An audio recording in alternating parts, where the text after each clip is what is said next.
solid, conservative, and just plain right. Well, welcome to Friday. It's the end of the week, man, and we got a sound effect for that one. Hit it, buddy. Friday! Yes, it is. Well, congratulations, you guys. You made it through another week, and this will be the hot week, the blistering week, the oh my gosh. It's actually July week, even July and June, I believe. But yep, here we are in JP pushing buttons on the board. Hey, man, how are you? I'm good. How about you? Are you really going on vacation? I guess so, yeah. I thought we canceled that. Nah, not to my knowledge. No. Yep. We are, man. We're letting JP take some time. I don't know how that happened, but yeah. I'm actually pretty excited for you. In fact, I'll be honest with you, I have trip envy. Yeah. It's technically my second time out of the country if you count Toronto, but I don't really count Toronto as out of the country really. But yeah, I'm quite excited. Part of that 51st state U.S. territory. It's more south than most New York or American cities. So yeah. Exactly. Well, looking forward to it. Butters will be sitting in for you next week. So yeah, good stuff. All right. Hey, listen, we got a great show laid on for you here on the Friday afternoon. Coming up halfway through hour number 2, you know the deal. It's Friday. That means we got to step aside from talking pure politics and all the things that are happening in culture and just get a dose of JP on sports. So yeah, it's halfway through hour number 2, JP on sports, and then a full-on triple dipper filled with stuff. So hit it, man. The Triple Dipper. 3 stories you've got to know. That's right. The Triple Dipper. 3 stories, 3 themes, if you will, that you got to know as we run today's show. First out the gate. Oh my gosh. Are you watching? It's a SCOTUS watch. It is a SCOTUS watch. It's the Supreme Court of the United States. We got to keep our eyes open because this thing's fluid, man. And the decisions that came out today, this week, I mean, SCOTUS is having them a moment. Let me just say, just to borrow my phrase from the other day, SCOTUS brought the scunion this week. But yeah, that's number 1, Triple Dipper, SCOTUS watch. I'll tell you all about it and what you ought to know. Number 2, listen, I share the mood of many of you that based on what we saw in the last 4 years, and now that we have the con, so to speak, there needs to be some heads rolling. We need to know that some people are going to be held accountable. Well, some of y'all have been asking, hey, Phil, when's it going to happen? When's someone going to take the perp walk? When's someone going to get indicted? When's it going to happen? Some of them are happening right now. I'll tell you about some things that have been uncovered, some indictments that just came down, and those are new. Heads rolling, that's number 2 on the Triple Dipper. And then number 3, so the big, beautiful bill, they call it the reconciliation package. The big, beautiful bill is the one thing sucking the oxygen out of the room in the U.S. Senate right now. A lot of work going on. They may vote as early as this evening. It could be this weekend, we hope. But the bottom line is the big, beautiful bill deals with a lot of things. It's called an omnibus bill. But one of the key factors that I want to talk about today is the reconciling of illegal immigration. That's going to be a big deal. The reconciling of illegal immigration in this bill is a game changer for taking back our country. That's number 3 on the Triple Dipper, reconciling illegal immigration.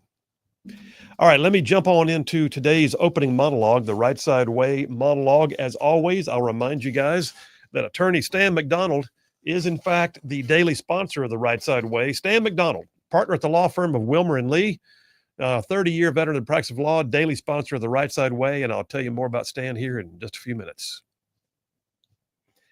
All right, listen, today's a landmark day in the rule of law. It just is, landmark.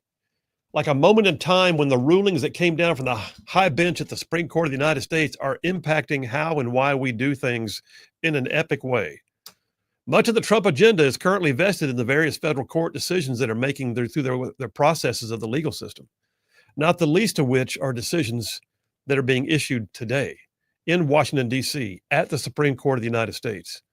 Let's think about it. Things that are happening right now in this single day, we could have the bulk of the president's agenda passed in the big, beautiful bill as the Senate pursues the reconciliation package. But at the same time, the Supreme Court just issued a ruling this morning in a case that's styled as Trump v. Casa. Trump v. Casa. This one is big for a variety of reasons. So let me give you the breakdown on it. Trump v. Casa began as a challenge to President Trump's executive order that ended birthright citizenship. Remember, illegal aliens come across the border, they have a baby, suddenly, poof, instant citizen. And Trump said, no, not on my watch. We're doing away with that. Well, the guarantee of citizenship to virtually everyone born in the United States, it's an arguable issue related to the Constitution. The lawsuit, Trump v. CASA, deals with that very thing. But it came to the justices of the Supreme Court this week, not on the underlying issue of birthright citizenship. They weren't there to deal with that. The case came to them because it included an emergency appeal about whether or not the Trump administration pursuing matters can be enjoined on a nationwide level by the lower courts. Basically, here's the deal. The Trump administration has asked the Supreme Court justices to weigh in on whether or not the power of the federal district courts to issue nationwide or universal injunctions to prohibit the federal government from implementing birthright citizenship or anything else for that matter is really the way it's supposed to work. Well, they just heard the thing last month. The courts never move this fast, but they recognize that this one had serious consequences and had to be dealt with momentarily. So, yes, the decision was rendered today. It unlocked the ability of the Trump administration to go ahead and operate without liberal activists forum shopping their favorite judge to get a nationwide block on anything. In a 6-3 decision today, the Supreme Court reined in on activist judges who sit in their solo courtrooms enjoining nationwide activities. And y'all, this is huge. The Supreme Court basically told the lower courts to stay in their lanes. And I got to tell you, I love the law. I respect the law. And I also know that there's supposed to be one version of the law that is blindfolded so that justice can be served correctly and evenly and expeditiously. But the abuses of the amazing system of justice that our founding fathers created that we've been watching for the last few years have been making a mockery of the law, an absolute mockery. It's apparent that the rule of law was not what is being sought in many courtrooms. Now, with that said, I cannot help but return to a personal story that I've told before, but I'm going to tell it again because it relates. Recently, I was asked for my thoughts about what a U.S. attorney can do for their state. And the first thing that I responded with was an experience that I had on the war in Afghanistan. Right as the war kicked off, my team was inserted and co-located with a special forces team in a remote corner of the northern provinces. And I lived among the Afghan people. And aside from combat operations and all the things we had to do, I was also tasked with my team trying to win the hearts and minds of the people. So I oversaw aid dollars to rebuild agriculture and education and infrastructure and more, living among the Afghan people doing things like this. In the course of doing it, I would actually enter into contracts with Afghan contractors to get things done. And then I got the word in early 2002 that one of the local warlords, an old school strongman thug named General Miralam had put a stop to some of our efforts and had taken control of some of our projects. Basically, old Miralam was flexing, trying to admit the new guys see what he could do. So I broke with our normal security protocols and I made known in advance that I was coming to his headquarters. And I rolled in the gates of Miralam's headquarters and it was like something out of a bad movie, to be honest with you. I have seen multiple movie scenes where the third world dictator has the arms dealer come see him and he sits there all fat on his stool with all of his heavily armed sycophants. It was like Jabba the Hutt sitting there with all of his entourage around him. Yeah, it felt like that. I went in to see Miralam. We greeted each other. We had tea for a minute, and then we got down to business. And I asked him, and he confirmed he had indeed shut down the work on the project. And I asked why, and he said pompously that it was needed. It was what must be done to ensure that all is well. And I told him that it wasn't needed and that he was interfering in a contract with the United States of America. You could feel the tension in the room. People didn't walk into Miralam's house, apparently, and tell him no. But I did. I told him it was unacceptable, and I would be communicating back to my headquarters that the U.S. efforts to help the Afghan people were being hindered by one man, him. In truth, I'll be honest with you, I didn't know if my headquarters would have done anything at all. This was a crapshoot. I was playing my best cards. I didn't know how it was going to turn out. I even questioned a couple of times whether I was going to be allowed to leave the room. And then all of a sudden, the general just smiled and threw his hands in the air and goes, okay. But then he asked me a question. And here's why I tell this story. He said to me through the interpreter, in Afghanistan, it is people like me who handle the matters that involve the contracts. Who does this in America? Well, I knew the answer to that question. And here's my point. I said it back to him immediately. I said, the lawyers.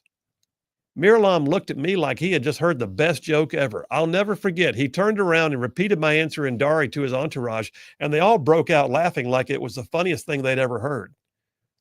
The point is, I knew then that the years of degradation and poor governance that I was seeing in Afghanistan had reduced the rule of law in that country to nothing more than a laughing matter. Where there is just no respect for the law, you get anarchy. Where the courts cannot be trusted to operate blindly, you have no justice. And where the courts are used as a tool to punish people for an agenda or to help the strong man stay strong, then you watch society begin to crumble. So yeah, you can call me partisan if you want to, but what we've been seeing over the last few years with lawfare and courts just selectively enjoining activities on a nationwide basis, that's wrong. And I've seen firsthand, me saying it now about Afghanistan, I've seen firsthand what a society can look like that has no respect for the law.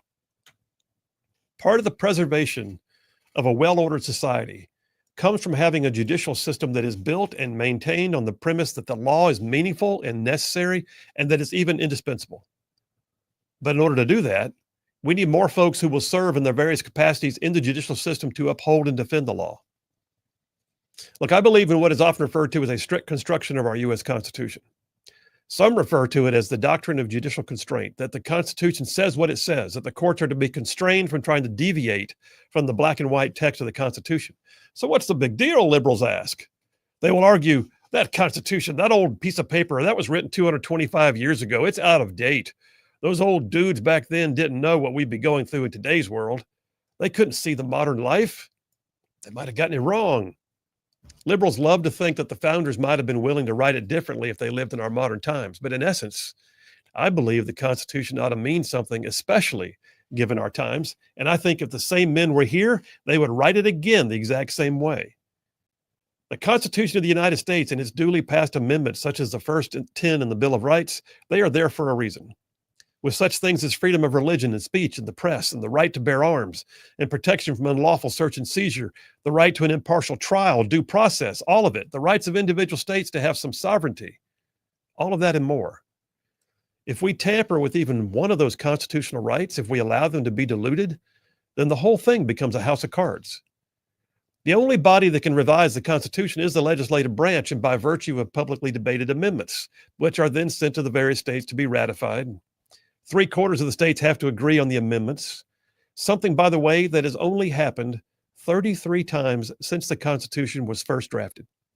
And of those 33 times, only 27 were successful. That's 27 times in 2.5 centuries. The amendment process, it's important. It's sacred. If we allowed the courts to simply say, yeah, we don't like that, we're going to enjoin that activity, we don't think that's the way it's supposed to work anymore, then we're nothing but putting the entire nation in jeopardy. We're no better than Afghanistan. Liberals these days, they want their agenda put forward, but oftentimes it's that good old firewall we call the Constitution that keeps us a free nation, and they can't get around it.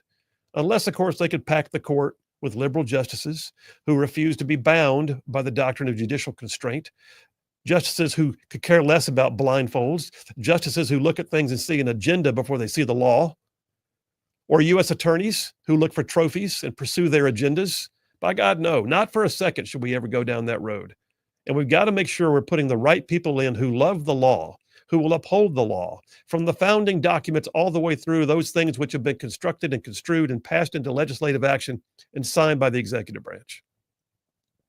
Our founding fathers knew, and conservatives, we also know.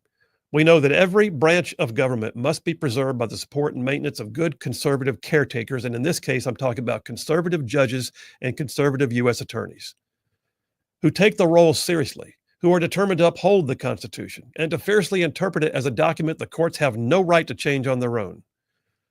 And U.S. attorneys who will fight to argue the benefits of the enforcement and the application of those laws. Yeah, so I'm a conservative, because I believe that the rights that we have are inalienable and they are written in our Constitution. They're sealed by the efforts of generations that went before us. But upholding the rule of law cannot be partisan. It cannot be one-sided. It cannot be slapstick. And today, I'll be honest with you, the rule of law, it just got a huge boost from the Supreme Court by issuing a ruling that basically equates to a smackdown of activist courts everywhere. And that's a wrap for the Rightside way. Well, I ran long and I know it, but that one, that got my passions going. I'm going to tell you right now, that decision today, huge. It means the Trump agenda will move forward. It means that we can start seeing things happen in a courtroom that are related to that courtroom and not have an activist issue an injunction that affects the entire nation. I'll tell you more about it in a minute. Phil Williams, Rightside Radio. We'll be right back.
And we are back. Phil Williams, Rightside Radio. Solid conservative, just plain right. Just saving the world one soundbite at a time. All right, listen, we got plenty going on here. We're going to be breaking down all this Supreme Court of the United States stuff. But I got to tell you, first of all, Attorney Stan McDonald, yep, he is the sponsor daily of the Rightside Way monologue. So Attorney Stan McDonald, partner at the law firm of Wilmer and Lee out of Huntsville, 30-year veteran in the practice of law. Listen, I'm going to tell you right now, I know Stan personally. He's not only the kind of guy who can advocate well for your legal needs, but y'all, the man's been in the mix. I mean, like in the fray, in the trenches, if you will, for all the conservative causes and the policies and the politics that all of us right-side ruffians care about. So yeah, he's an OG ruffian from way back. Oh, by the way, he has represented his legal clients in thousands of real estate transactions. He knows how to represent you in any local, state, or federal court. So here's the thing I like to say, that if Stan McDonald's on your side, you're going to have no greater friend. Likewise, your adversaries would have no greater foe. So that being said, you might want an attorney in North Alabama. I'll tell you how to reach him. I'm going to give you his phone number. Get ready. Attorney Stan McDonald. The law firm is Wilmer and Lee. The phone number is 256-479-3020. That's Stan McDonald, 256-479-3020. And tell him you heard about it on Rightside Radio. Oh, yeah. You ready? Bracing for impact. I was waiting. Enormous citation made the quality of legal service be informed, great quality of legal service for the lawyers. Wow. That's a 10 Dang, there. bro. It was the tactical pause that did it. I was just like, I took in the breath and I watched, see what you're going to do. to check and make sure you didn't like pass out over there. I had to take over the mic the rest of the segment. Oh, Williams is on the floor. It was a disclaimer. It got him. We got a couple of text messages in. If you want to text the show, there's the number 833-687-4448. That's 833-68-RIGHT. Text it or no, just text it because that company still has my phone number tied up. But yeah, you can text it though. It works because you know why? It's our phone number. Maybe they'll figure that out one day. 833-68-RIGHT. Thomas from Athens says, great right side rant. Great decision by SCOTUS. Also, review the SCOTUS opinion written by Justice Amy Coney Barrett, demeaning Justice Ketanji Brown Jackson's opinion rationale. Also great. Indeed, sir. Indeed. I'll tell you more about that in a minute. Phil Williams, Rightside Radio. Y'all stay tuned. We'll be right back.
Hey, all you Rightside ruffians out there, you are listening to Rightside Radio, solid conservative, just plain right.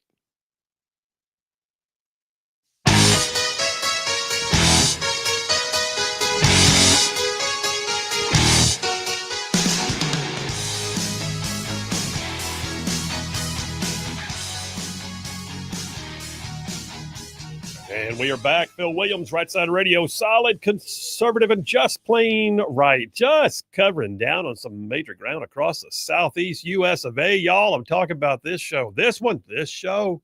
It goes like from Huntsville back on over to Chattanooga, from Tuscaloosa back on over to Gadsden. I mean, all the way down to that loveliest little village on the plains we call Auburn, straight across the border from there to what we call Fort Benning. Once again, Benning. And then, oh, by the way, big old patches of North Georgia and Mississippi all thrown in just for good measure. So, yeah, that's just the radio audience. That's just the radio footprint. And then, oh, by the way, there's a whole bunch of y'all out there in the whole wide world going to the World Wide Web, places like Rumble, X, YouTube, Facebook, and our website, rightsidemedia.org, who watch the show live streaming every day, and we appreciate that too. And then, oh, by the way, all you podcasters, ton of y'all been downloading the show. Thank you very much. We appreciate you more than you could possibly know. You're the reason why we do this. I got to say too, all the stuff that we do outside of Rightside Radio, Rightside Media is the company. Rightside Radio is just one production. Then we have all the podcasts. The latest edition of mine, Right Philosophy, came out earlier this week. You got another lineup coming pretty soon from Emily Jones. Birdman's got his. Is Birdman's up today, by the way? Did he get his up today? I think not yet. Okay, so it's still to be uploaded, I believe. But that being said, we got tons of stuff. We got Right Click podcast. We got Out of Right Field with JP podcast. We got A Controversial Mom. Anyway, everything you could want to see. Check it out on our website, rightsidemedia.org. All right, SCOTUS. SCOTUS SMOTUS. I'll tell you right now, it has been something more to watch. This has been a week. If you are a Supreme Court watcher, if you're a law geek like me, then this has been, or I tell you about, if you're a conservative law geek, this has been your week. All right. This has been like one whoop-de-doo after another. And it's kind of been fun. It's like, man, we're actually getting stuff done now. Let me give you a rundown on a few things that happened. Like, for instance, I have to point out how important the Supreme Court of the United States is. I mean, when the founders set up our tripartite form of government with the three co-equal branches, the executive, the legislative, the judicial branch, they knew what they were doing. And I get why it's frustrating at times.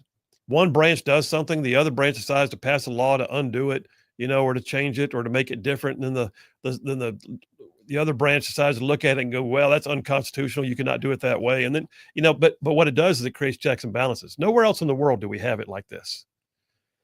And it's working. As frustrated as we can get, it's working. And I get really frustrated with it, but it's still working. Now, this is the week, by the way, that we still celebrate the overturning of Roe v. Wade. Woo! Dobbs case. Dobbs versus Jackson Women's Health Organization. The Dobbs case overturned Roe v. Wade. It took 50 years of effort.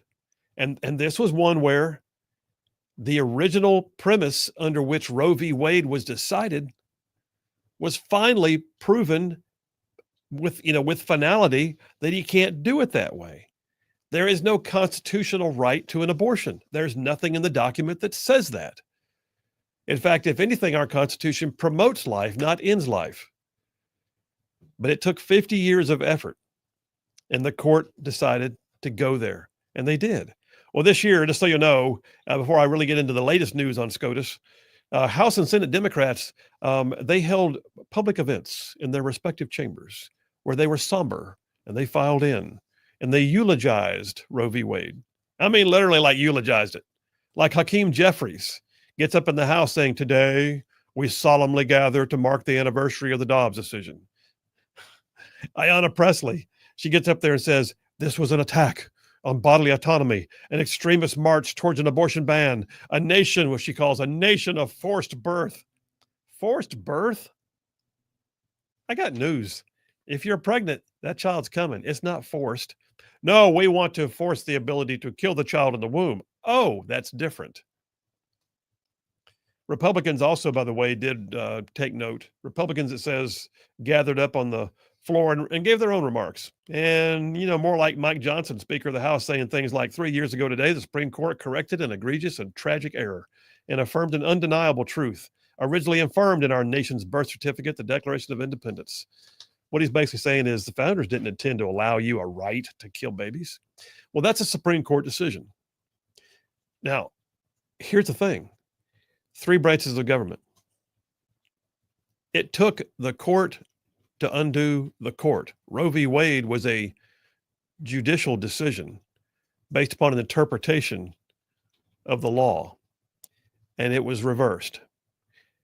They didn't say you can't have an abortion anywhere in the world. What they said was states have a right to determine whether their state will be an abortion state or not. How about that?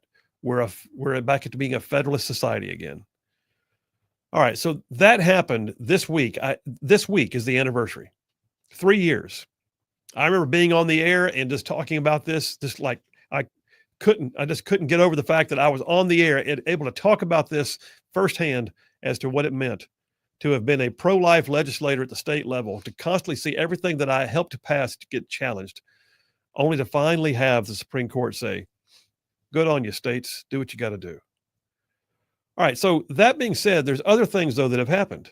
This week, y'all, the Supreme Court, almost like it's like, hey, while we're celebrating the Roe v. Wade thing, the Dobbs decision, how about we go down the road and do a few other things? Like, why don't we just continue to schmote? SCOTUS is SCOTUS right now. They're schmoting. They smoted. What is the word? What about they have smote? They did smote. They smote unto them. What did we say? Do you know? All the above. Okay, I like it.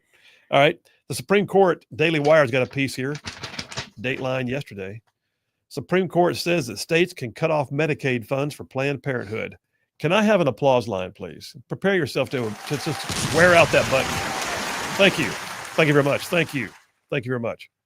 Planned Parenthood, the biggest progenitor of death, likes to call itself a healthcare provider. No. Anyway, in a 6-3 decision this week, the justices of the Supreme Court decided to reverse a Fourth Circuit ruling and allow that states could indeed cut off Medicaid funding for Planned Parenthood, meaning if that private organization that specializes in abortion is getting public funds, the state does not have to allow that. The state could say, you know what, we're an abortion-free state, or we're an abortion restriction state, or at the very least, we don't pay for the abortions with tax dollars. Providers who were in direct opposition to their beliefs.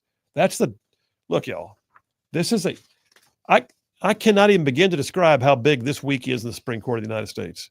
And there's your first one. Planned Parenthood, which has been one of the most controversial organizations ever devised. One of those organizations that basically is like the prophets of Baal, dancing around the fire and sacrificing children. Planned Parenthood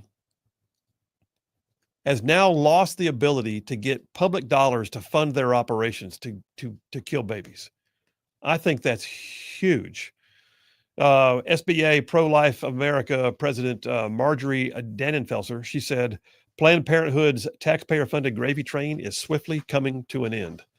So here's what I think is going to happen. The Supreme Court of the United States in this one just opened wide the door. I think you're going to see multiple states, some of whom are partial abortion states, some of whom are soft on abortion, but they're still going to say, we probably shouldn't have to pay for this. So let's not. If you want an abortion, it will be an elective procedure at the very least. It's not going to be something we're going to pay for. Some states will say, we're just not doing that in our state at all. But the bottom line is this. The Supreme Court of the United States this week just ruled, whoop, whoop, that we don't have to pay for it. That states who want to fund with Medicaid, well, they may have a state right in their state to do it, but states that don't can't be prevented from cutting off the gravy train. And I am loving that. Supreme Court of the United States, thank you very much. Also, a little bit disturbed that the Supreme Court has to rule on that. But nonetheless, I'll take the win. There is that. I know. Take it and run. Yeah. Let me get a couple of text messages before we go to the break. Dave from Capshaw, what's he sending me? Let's see if I can get my mouse to work here. Dave from Capshaw sends me an image. Babylon B, yes, it is. Supreme Court legalizes the Trump presidency. Nice. I'll tell you more about that in a minute. Mike from Coxie, Alabama says, so anybody who spent time really studying the Constitution, it's very obvious that not only did they think about their own times, they very much thought about the future. I agree, Mike. Perfectly well said. Yeah, one of the most like genius documents ever written, ever. And that's kind of my retort to people who claim like, well, democracies always have they all fall apart at like the 200-year mark, and America's next. It's like, yeah, but they didn't have the Constitution and like we do, like one of the most brilliantly written documents. That's exactly right. Ever. That's exactly right. Perfect. That's exactly right. And by the way, I would go ahead and add the Bill of Rights to that. Yep. They got the foundation document, and then they came back. The same group of guys, for the most part, came back and said, "Hey, okay, a few things we might want to tweak in here. Let's make sure we encapsulate speech and encapsulate the right to bear arms." And they did. And they even, I still love the 10th Amendment, the right for states to have some sovereign say in what's best for their citizens. That's an amazing thing if you think about it, because what they did was they decentralized power. Mm-hmm. They were the guys in charge in the nation's capital, willing to say, and others can have a say too. Yep. That's huge. All right, a couple more texts real quick. John from Huntsville said, Phil, fantastic monologue. Also, did you hear Jeff Bezos got married to Lauren Sanchez? I could care less. That is just. Hey, he actually got married in Rome. Dang it. Wait, my family missed the Bezos marriage in Rome by a week. Dang, man. You could have been invited to the star-studded event, man. Might as well not even go at this point. I mean, if we're going to miss the Bezos wedding. Wait. Maybe you just missed your invitation. Is it in the mailbox somewhere? I may have. Yeah, I'm sure I got an invitation. I mean, I'm sure I did. I feel certain it's true. What's amazing to me is how many of these elite hypocrites are flying over there in their private jets. Every one of them is a Green Party or Green climate activist. Yeah. Brand spanking new in the text lines. Jenny from Huntsville. Jenny, we're glad you're there. Says the MSNBC CNN illegal immigrant farm worker argument sounds a whole lot like who's going to pick my cotton. Well, thank you, Jenny. That's not on my topic, but I appreciate you being in the text line. But I am going to be talking about that later. So maybe that's what she's talking about, reconciling illegal immigration. Yep. Okay. Credit back where it was due. All right. Take me to a break, JP. We'll do the break, come right back, get a few more texts, and keep moving forward on the SCOTUS watch, because the SCOTUS done smote us, man. It's big. It's huge. Huge. Phil Williams, Rightside Radio. We'll be right back.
And we are back. Phil Williams, Rightside Radio. Solid conservative, just plain right.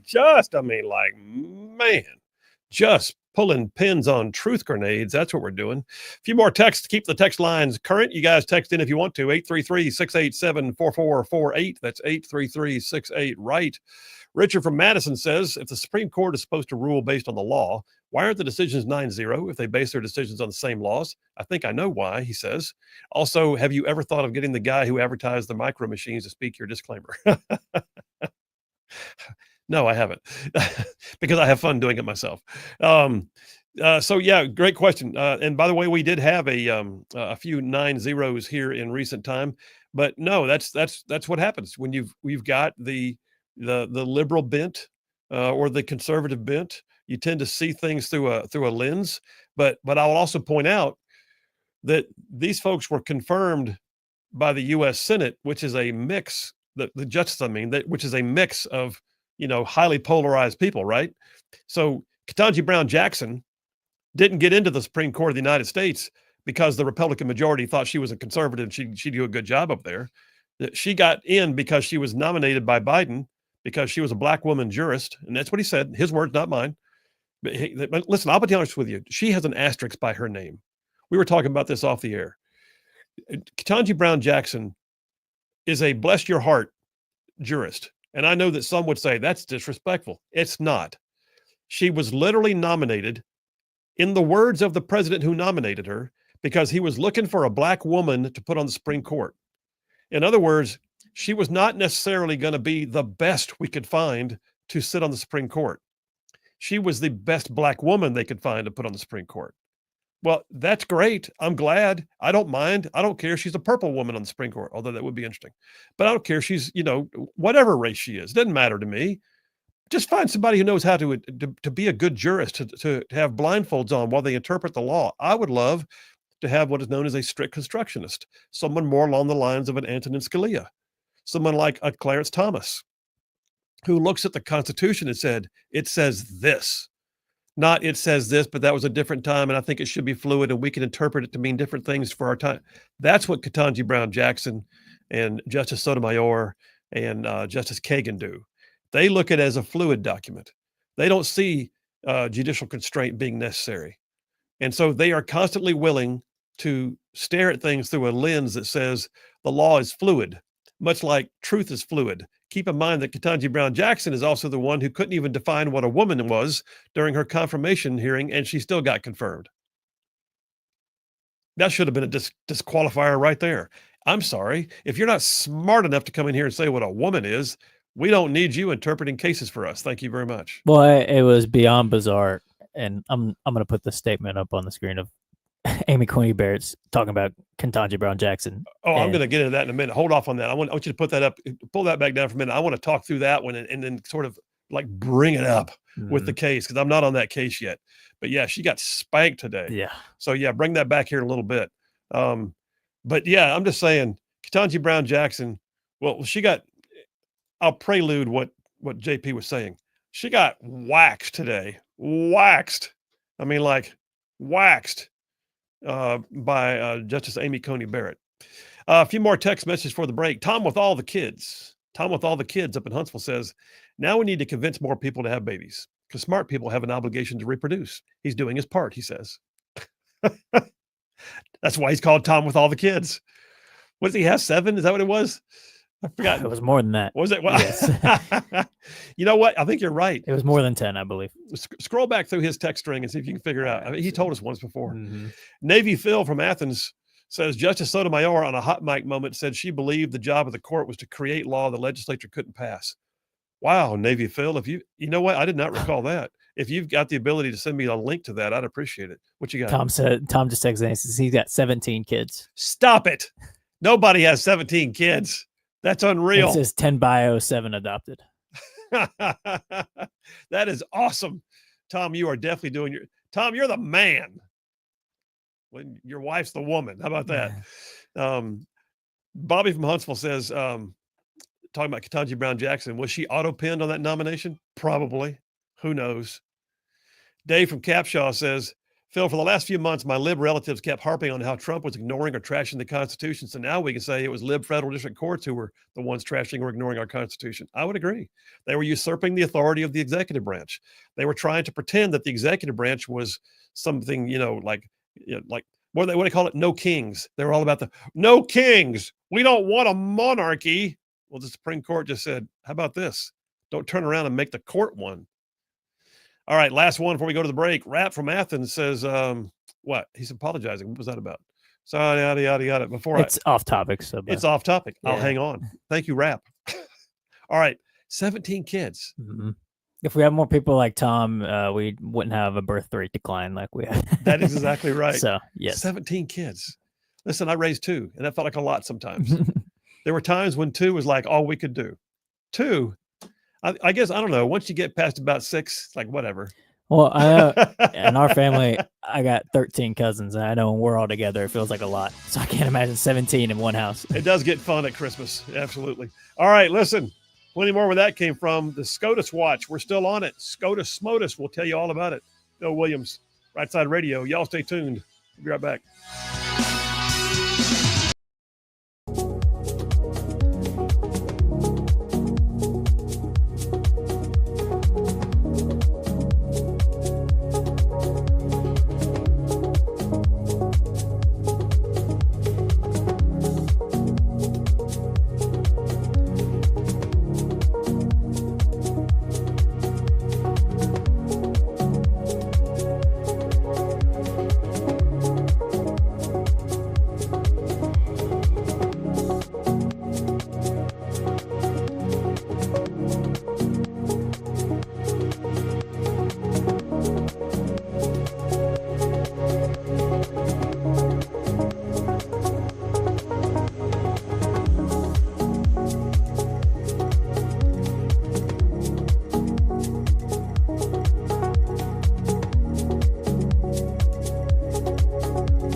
Just plain right. Well, welcome to hour number 2 on a Friday. Did you see Tuberville up on the screen there, JP?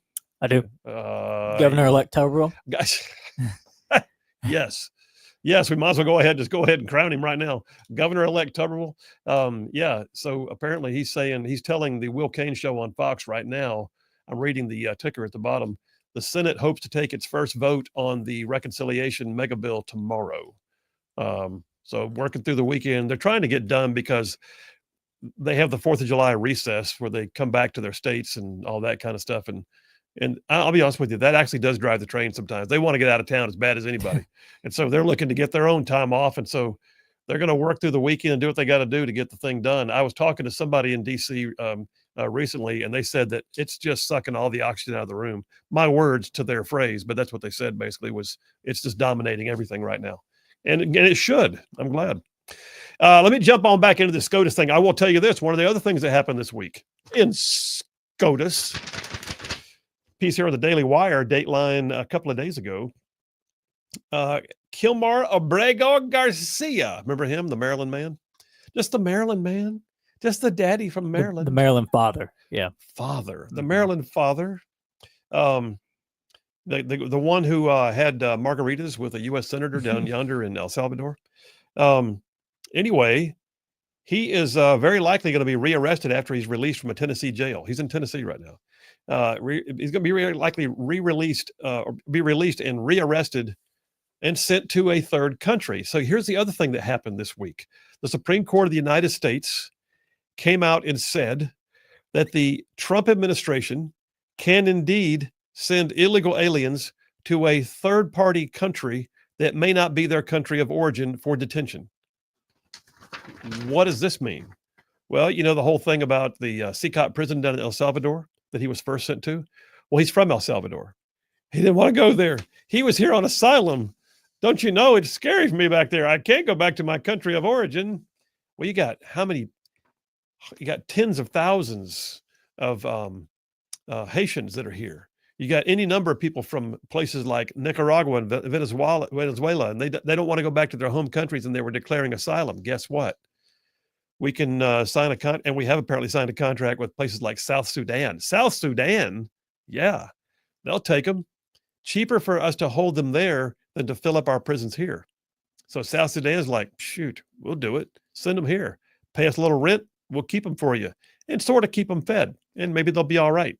You know, but the Supreme Court said that we could indeed see third countries allowed to have detention centers for illegal aliens in the United States. And if I'm not mistaken, without like a month's notice or something, like it wasn't part of it, like they didn't need an extended notice that they're going to do. That may be so. I don't recall that part, but that may be very, and the whole thing is nuts. What we're looking at here is we're being required to have to build new prisons to hold millions of people, give them the due process, and then deport them back to their home countries. What they're saying here is, why should we build a new prison if we could pay a whole lot less to just keep them in South Sudan?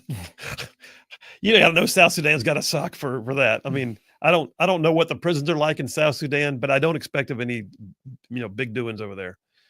What's the food like? I have no idea. All right, there's a number of other things. I don't desire to find out either. Yeah. There's a number of other things happening in the Supreme Court of the United States. It's been a huge week, big week. So we had the earlier in the week, we had the Planned Parenthood thing. We had the issue with the third-party countries to detain illegal aliens. We also had today a case called Free Speech Coalition versus Paxton. It's Ken Paxton, Attorney General for Texas. Texas passed a law that said that if you're going to have porn online and it's feeding into the Texas ether, in other words, the airwaves in Texas can pick up your porn, you have to have an age disclaimer. You have to have the ability for someone to say, yes, I am or am not above the age of majority in the state of Texas. Well, the porn industry didn't like that because the porn industry does not want filters. The porn industry is all about being unfiltered, and the porn industry could care less about kids. So the porn industry filed suit, and the porn industry just lost. Whoop, whoop. There's another applause line. Thank you. Thank you very much. Porn industry lost. You had one case called Louisiana versus Calais, which I think was going to impact Alabama because this one dealt with congressional district lines being drawn and whether or not it was racist or could you use race as a determination, and did they or did they not? And well, that one actually is going to be re-argued. The Supreme Court decided to defer for the moment and ask for secondary arguments on that one. Then you got this one, Mahmoud v. Taylor. Mahmoud v. Taylor originated out of Maryland. Y'all, this case is huge. Mahmoud v. Taylor, maybe one of the biggest cases, and it's getting drowned out by the issue of the one we're going to get to last. But Mahmoud v. Taylor was literally Christian parents and Muslim parents joining together in the same lawsuit to say, we don't want our kids going to school at a taxpayer-funded education system that is feeding them transgender and LGBTQ ideologies as part of their curriculum. And the court agreed today. In a 6-3 decision, the Supreme Court of the United States said, parents don't have to put up with that. That, my friends, is a landmark moment. Thank you. Thank you very much. But then the last one, and the one that JP was talking about just a moment ago. So Trump v. Casa. I mentioned it in my opening monologue. Trump v. Casa. Hey, y'all, have you noticed how many times President Trump has had his agenda enjoined by a federal district court judge? That's the lowest level of the federal court system. And not that it's low like bad. I'm talking about that's just the lowest level. The district courts are very powerful. They are. But the district courts were never designed, we know now, to be able to say, you know, that case I've got in my courtroom, I'm going to go ahead and say, sitting here in San Francisco, that nobody can do that anywhere because I am a district court judge. It's not supposed to work that way. Well, Trump v. Casa was originally about the question of whether or not we could have birthright citizenship. You know, illegal aliens step into the country, have their baby, and got an instant citizen. Trump tried to enjoin that with an executive order saying, we don't want that anymore. The case started off, Trump v. Casa, about that question. So the merits of the case are about the question of birthright citizenship. The merits of the case are still to be determined. What the court did take up was whether or not there could be nationwide injunctions, because that case was one of many. Trump has had, by the way, 40 already since he took office. 40 nationwide injunctions just in the last 120 days. He had 64, I believe it was, in his first administration. So he's had 104 nationwide injunctions against his agenda items. Do you know how many we had from Biden, Obama, and Bush 2 combined? A third of that amount between them combined. By the way, Trump's only had a little over 4 years in office. Those three guys had 20 years in office, and they got 1/3 of the amount that he's gotten in 4 years in office. You looking at the numbers right now? I see you typing avidly over there. What you got? You still looking it up? Well, I'm trying to combine the one. So I see Obama had 20 when he was in office. Right. Let me see. George Bush had 12. Okay, we're at 32. All right. And Joe Biden Did he have had 18? Let's see. 14. 14. Yep. Okay. So we're at what I say? 32. 32 46. plus 14. Yep. We're at 46. Okay. So we're at roughly not quite a third. Maybe, yeah, not quite a third. Mm-hmm. It's amazing. It's a way amazing. And by the way, that keep in mind, that's a cumulative 20 years of presidency. Yep. They got those. He only had 4 years. Yeah. He's got over 100. That's nuts. All right. In this decision that came out today, Trump v. Casa, the biggest smite I have ever seen in a legal opinion. JP brought it up a minute ago. JP, go grab that again and now jump on it. Now jump on it. Tell us what you got. I love this. Do you want me to read it? Sure. It says, this is from Amy Coney Barrett talking about Ketanji Brown Jackson. Says, we will not dwell on Justice Jackson's argument, which is at odds with more than 2 centuries worth of precedent, not to mention the Constitution itself. We observe only this. Justice Jackson decries an imperial executive while embracing an imperial judiciary. Oh my gosh. Find your sound effect. Which one do you want for that? That is, listen, I hope you guys got that. That is unreal. What you just saw there was the liberal parlance. I mean, I'm sorry, the judicial parlance transforming into a butt whooping is what that was. They just, can you imagine? So basically what she said was, hey, Justice Jackson, we got over 2 centuries worth of case precedent that doesn't even agree with you. Oh, by the way, the Constitution doesn't agree with you. And oh, by the way, here you are screaming about an imperial executive branch, but you're asking for an imperial judiciary. What I love too is the part that I like is she said, we will not dwell on Justice Jackson's argument. Like it's not even, it's just a time waster. Be gone with you. It's like that's hilarious. But the fact that a Supreme Court justice had to say that about another Supreme Court justice, it's like, wow. I don't know that I've ever seen that big of a smite. That's my word for the day, smite. You smote me. She is just smote. Ketanji Brown Jackson is now walking down the hall with a big black legal black eye. It's awful. All right, listen, that's just fun stuff. More on this. We'll take some text messages when we get back from the break. Phil Williams, Rightside Radio. Y'all stay tuned. We will be right back.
we are back. Phil Williams, Rightside Radio, solid conservative, just plain right. Just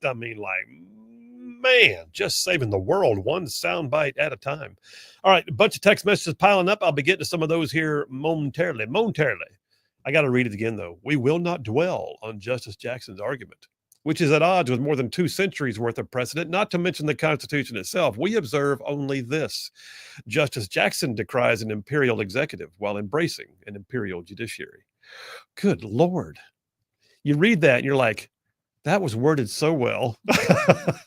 That was so artfully. That was the most backhanded thing. I mean, that's like, pow. But it's not just because Ketanji Brown Jackson disagreed with Amy Coney Barrett. She didn't say anything about that with Sotomayor, or like Ketanji Brown Jackson is so like, it's just not with it that statement had to be said.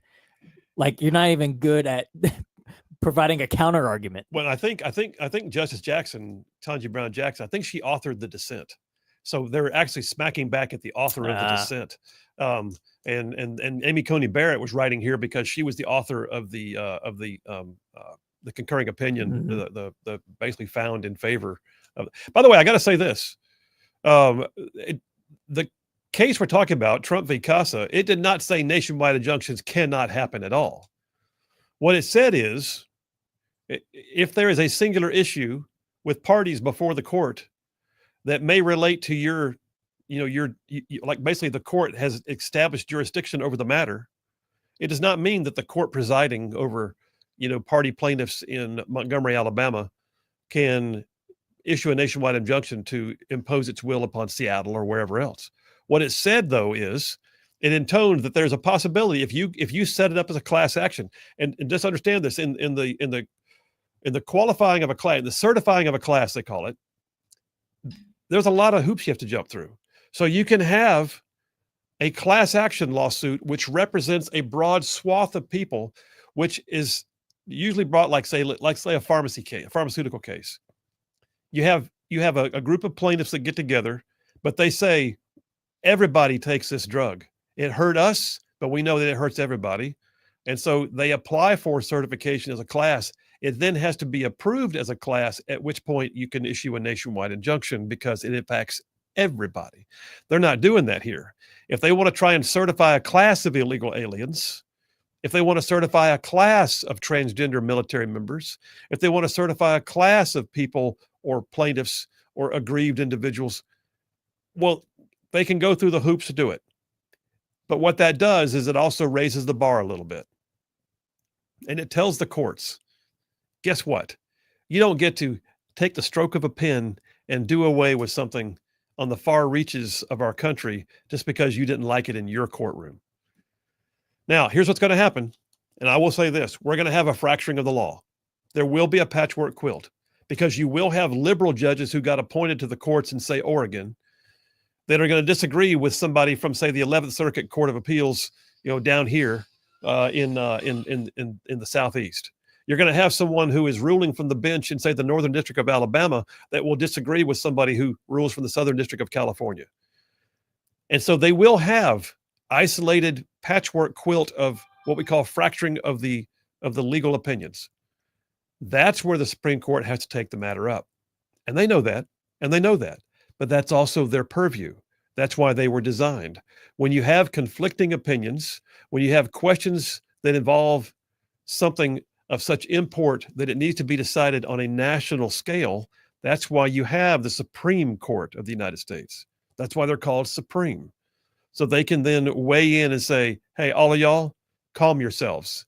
If you ruled this way, you're wrong. If you ruled that way, you're right. Here we are. That's going to be interesting. What's also going to mean is you're going to have districts that do things differently for a while, and that's okay. What it also means is the Trump agenda gets to move forward for now, and that's huge. That is way huge. Jack from Athens checking in. He says, I thought that Jackson and Barrett, he thought that the Jackson that Barrett was referring to. Oh, yeah. Was a district court Jackson, not the Supreme Court Jackson. Is that not the case? Nope. That was Ketanji Brown Jackson.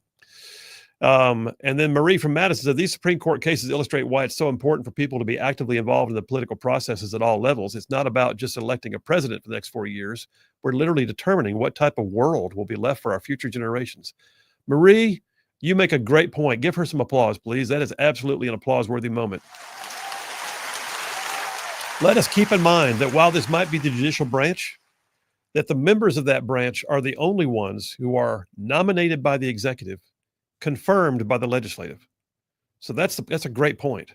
Who we elect to president nominates people like Ketanji Brown Jackson or Clarence Thomas. Who we elect to the Senate are the ones who confirm or don't confirm a member to the court. So that's a great point. Elections matter. And, you know, the invalidation of election can technically come through the courts, but for the most part, you're going to wind up seeing the courts staying out of the other branches. But the other branches have no choice but to be a part of appointing the courts. That's a huge deal. Adam from Athens sends me something. What's he got here? Got a meme. I will smite you. You want to get smoten? Thank you very much. I appreciate it. John C. from Madison said, curious as to what was upheld for each president and what was denied for each president with the injunctions. Brother, I'd have to go back and spend some time deciphering that one, just deciphering it. Dave from Capshaw, third-party countries, give me that $1,000 in the plane ticket. I hear you, man. And then John from Harvest checking in saying, hey, Phil, great monologue. It's a keeper. I remember many years ago talking with a very liberal friend of mine, stressing the importance of the Constitution in an originalist reading of it. He was making the tired old living Constitution argument. I finally asked him with a smile on my face. He wanted to play high-stakes poker with me under the living rules of poker. The conversation ended shortly after that. Phil Williams, Rightside Radio up next. JP on Sports. We'll be right back.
Hey, all you Rightside ruffians out there, you are listening to Rightside Radio, solid conservative, just plain right.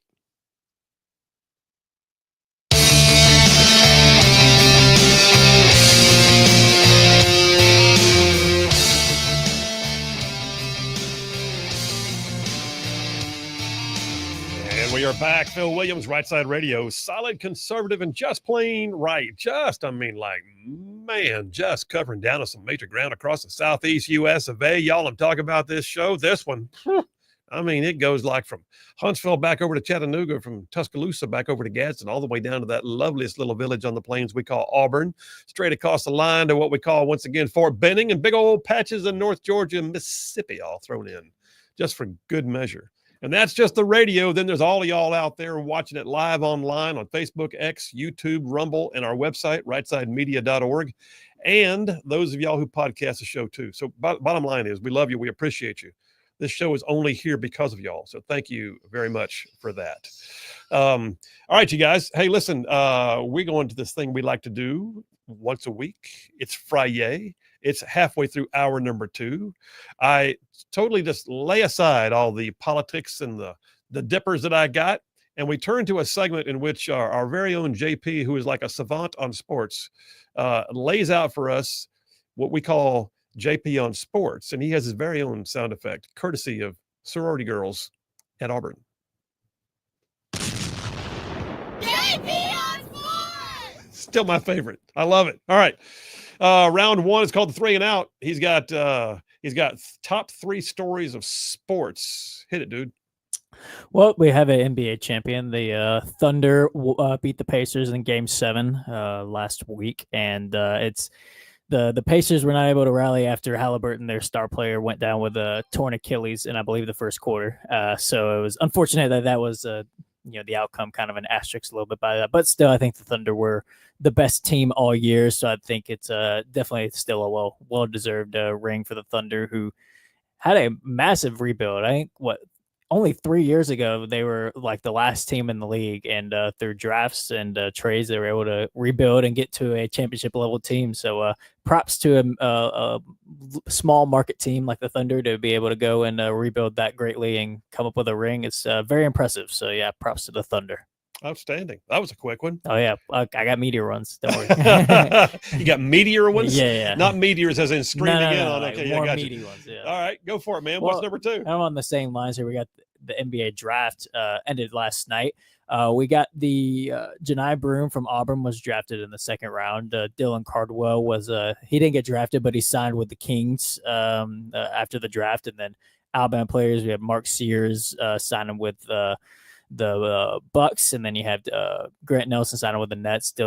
Chris Youngblood signed with the Thunder. However, if you thought that ESPN was going to be able to talk about the NBA draft without talking about race, then you would be sorely mistaken. I wanted to read this quote, but actually I have a short clip, if you don't mind, of this ESPN. You're inserting audio. The ESPN guy. I figured his own words would be better than mine. ESPN, take it. However, we're all adults. We can have a real life conversation, right? Let's do it. Last time I checked, we still live in America, right? Cooper Flagg is a white guy, maybe the best white American prospect since Larry Bird, right? Let's not act as if we don't live in America and we're not seeing what's happening with Caitlin Clark in the WNBA.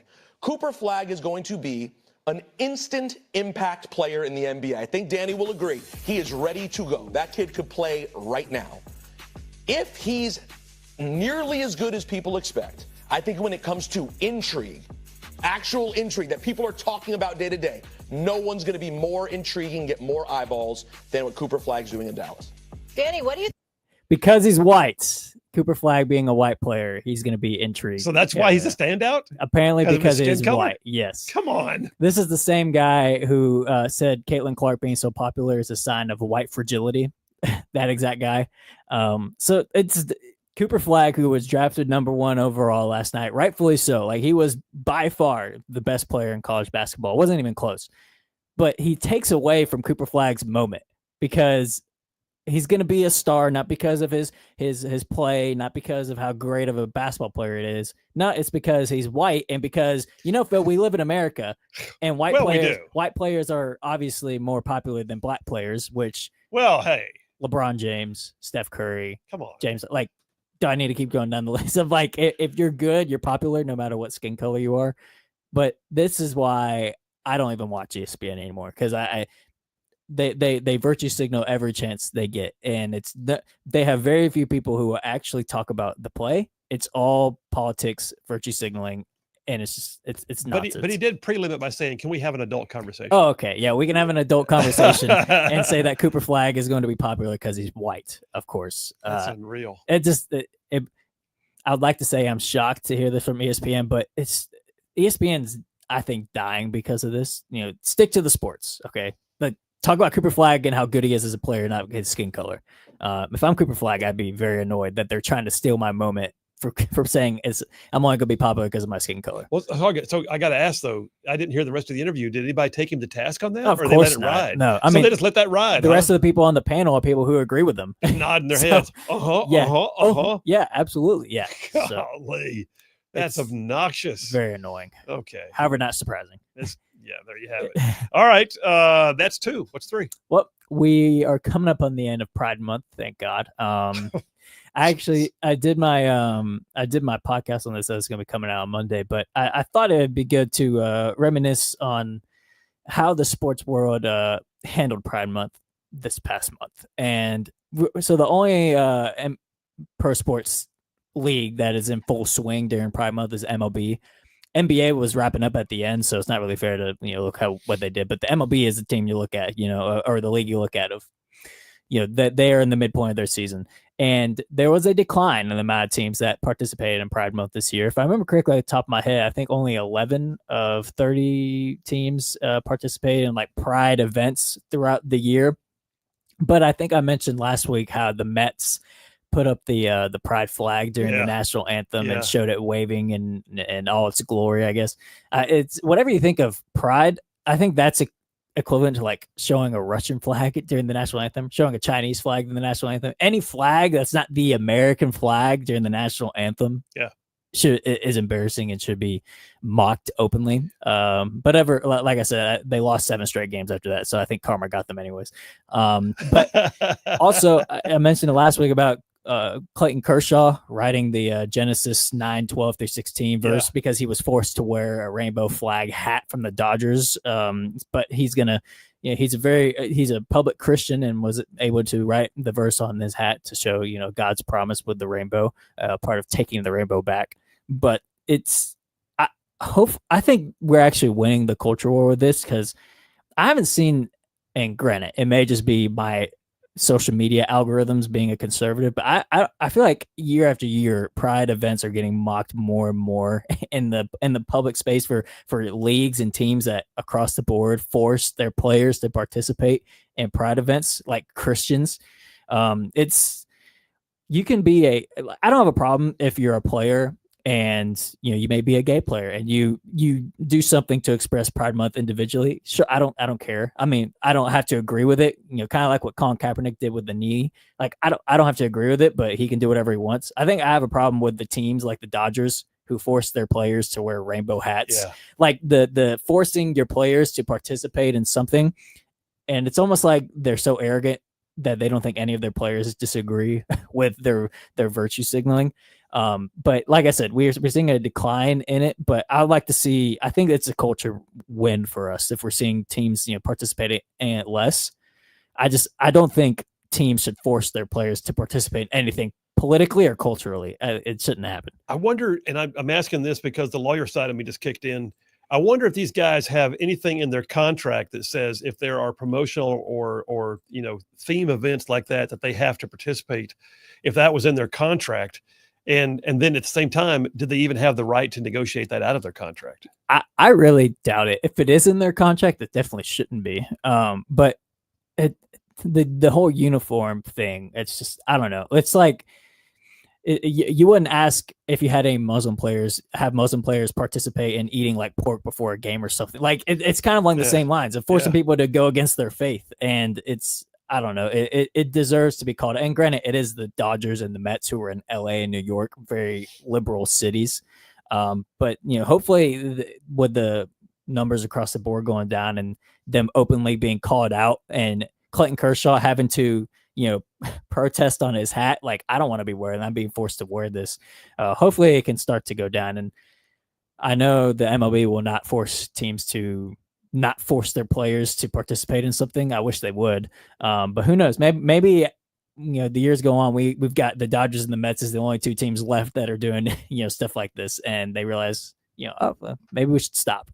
Who knows? We'll see. Wow. But I do think it's good to look back because, like I said, I don't remember a year like this year that it was openly called out of, stuff like Clayton Kershaw. And I think we're winning the culture war with this. I agree with you. I think we are. In fact, I was thinking compared to the last few years, this one didn't feel like as impactful. Like I didn't feel like every time I turned around, I was getting slapped with a rainbow flag. Yeah. I mean, granted, we had the Iran stuff and a bunch of other news stories that dominated, but still, if Clayton Kershaw had written that on his hat, like even 2 years ago, he would be publicly like canceled.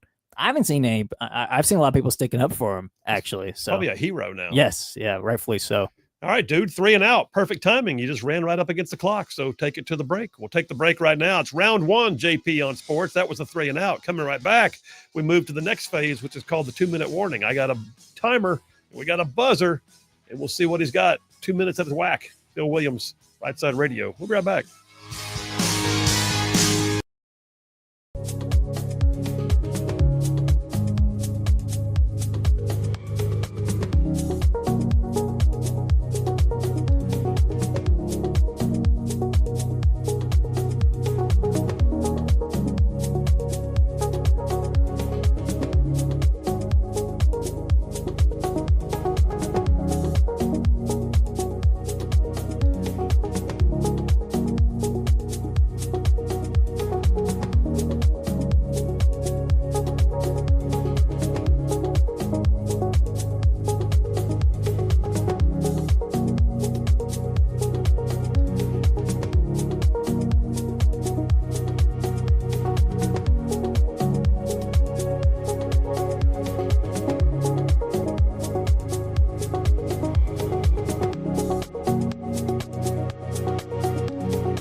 We are back. Phil Williams, Rightside Radio. Solid, conservative, and just plain right. Just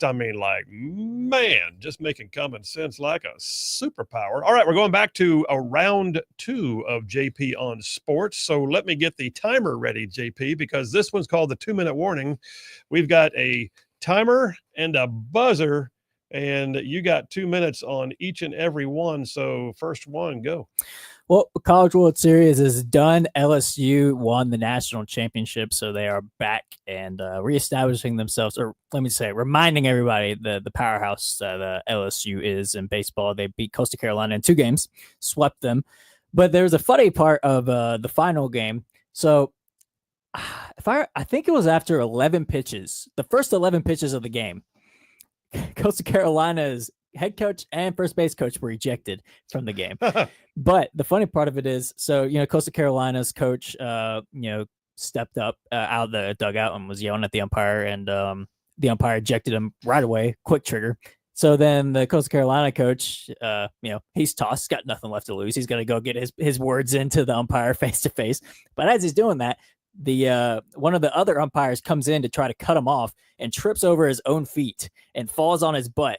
But for some reason, he got embarrassed and decided to imply that the Coastal Carolina coach pushed him to the ground, and then got up and, is now trying to imply that the Coastal Carolina coach should be suspended the first 10 games for bodily checking an umpire. When if you go watch the clip, the guy tripped over himself and got embarrassed and is now trying to blame the Coastal Carolina coach. So this has implications on the next season, by the way, because like I said, forcibly pushing an umpire is a suspension. Sure. But if you go in the post-game press conference, the Coastal Carolina coach said that he shouldn't be held responsible for another man's unathleticism. So, that was hilarious in my opinion. So the Chanticleers got rowdy. The Chanticleers got rowdy and got ejected 11 pitches into the national championship that's game. Hilarious. But anyways, like I said, LSU, SEC, staying dominant in college baseball. So what else? And there it is.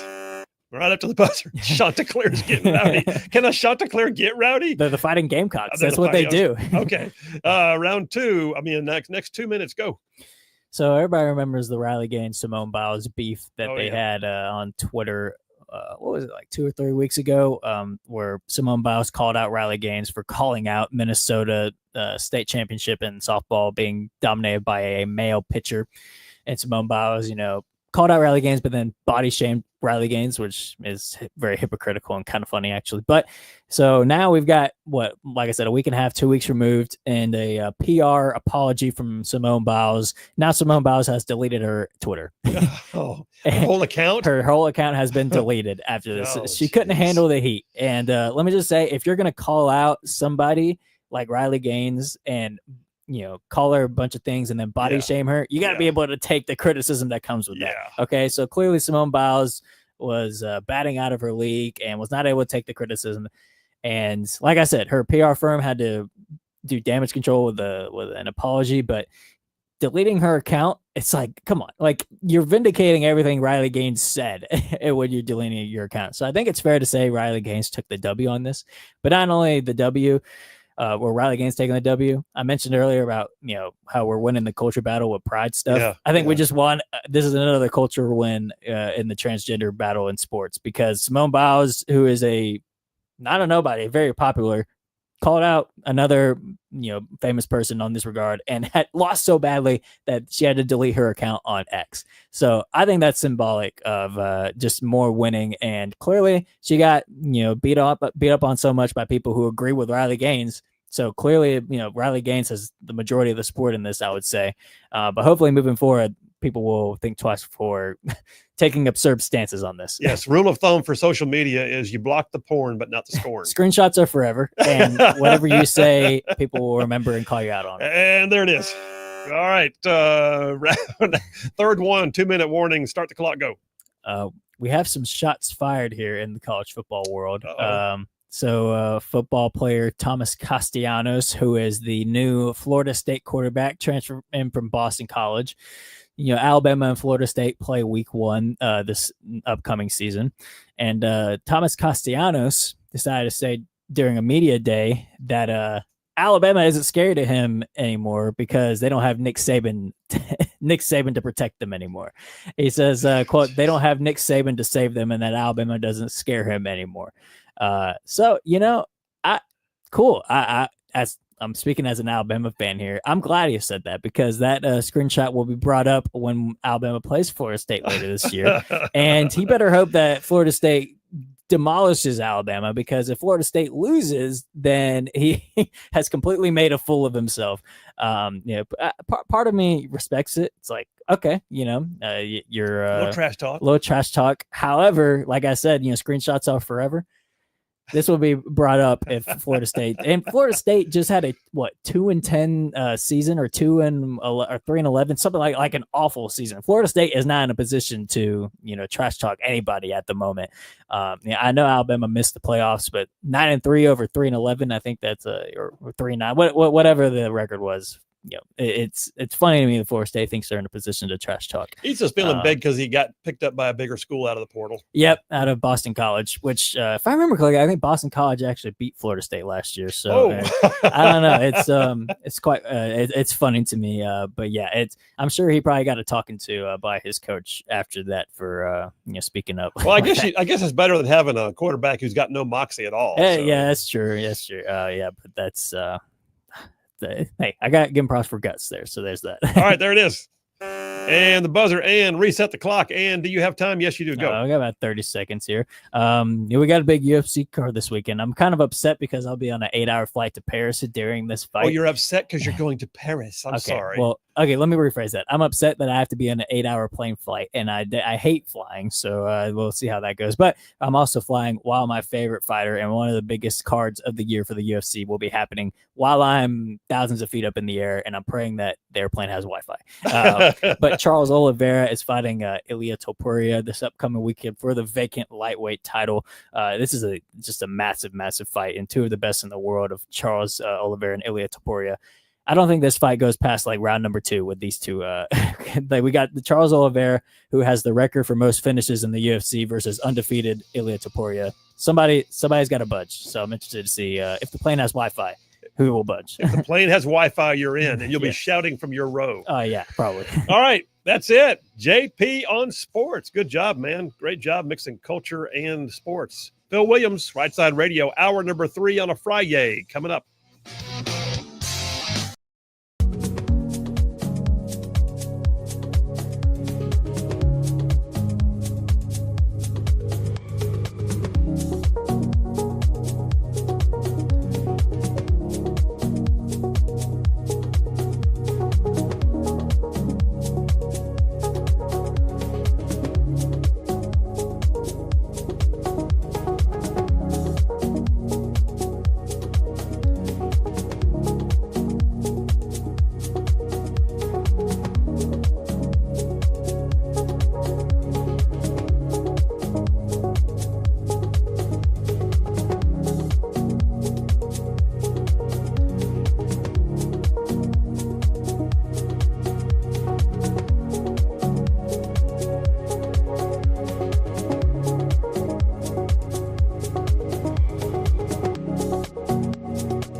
Well, hey, I gotta make an announcement for you. I got something for you. Don't ever say I never gave you nothing, right?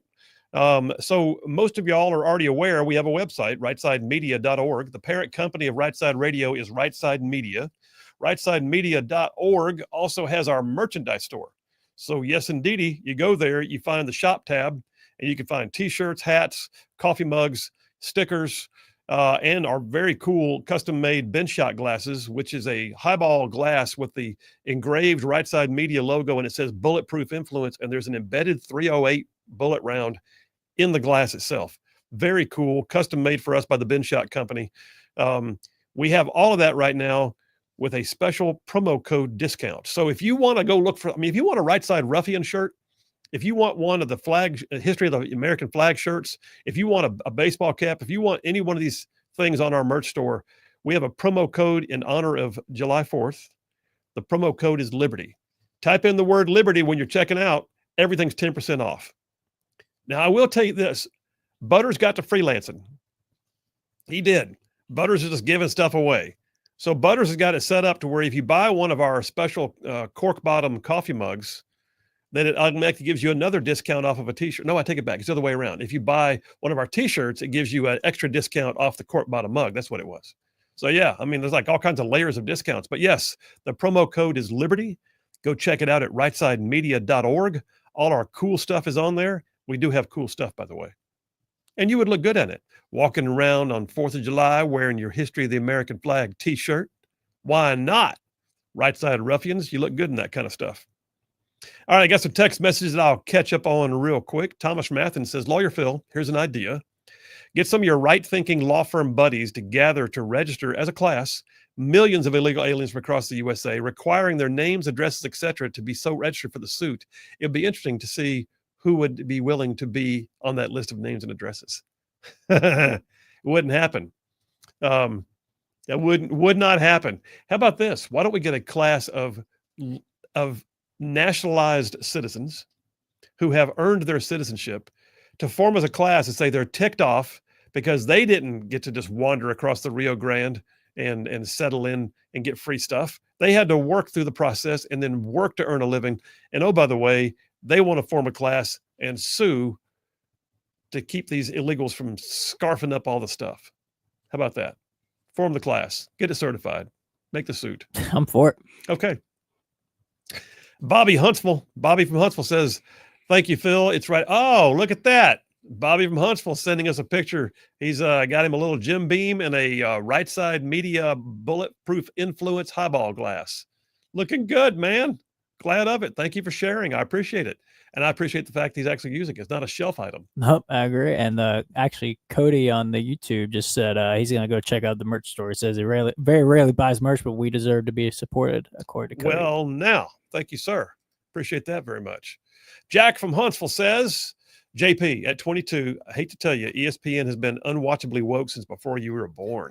Said, hope you two have a terrific weekend. Well, I would wake up and before school eating my Cheerios, whatever. I'd watch Stuart Scott and the likes of those, rest in peace, the likes of those guys on ESPN. It was great back in the day, back in the day, as what, like 10 years ago. But I don't know. It's. I feel like it's just getting worse and worse and worse. Well, I remember back when MTV actually played music videos. That's what it was. It was music television. I'm not that old. I don't remember that. I'm just kidding. Come on. No. So by the way, MTV, that was our version of getting stuck with TikTok. Like the reels, you can't pull yourself out. You realize it's been 30, 40 minutes and you're doing a surfing, surfing reels on Facebook. Trust me. I think about getting a BlackBerry so I don't get sucked into reels anymore. You wind up losing sleep because you realize, hang on, how long have I been doing this? Well, back in the day, it was always like, okay, I'll just watch one more video. Oh, wait, what's this one? The Making of Thriller by Michael Jackson? Hang on, I got to watch this. And just, wait, Van Halen's got a new one? What's Dave Lee Roth going to do on this video? Back when music videos actually mean something. I don't remember the last music video I even watched. I don't even care. It's just used to be a big deal. Wait, Night Ranger's going to sing Sister Christian? I've got to watch it. Music television, that was big back in the day. Navy Phil from Athens says, what's wrong with judges legislating from the bench? And he sends me a link to something. What's he sending me a link of? Do you know? Something from Time Magazine, apparently. It's just What's a Time wrong? magazine Oh, article. that's the title of it. Yeah, What's yeah. wrong with judges legislating from the bench? Time magazine. Please. Red from Tony, Alabama says Simone, as in Simone Biles, your story. Simone self-canceled. She did. She Yeah. did. She canceled herself. Cancel culture caught up with her. Who did it? She did. Okay. They can't stop canceling. They'll just cancel themselves.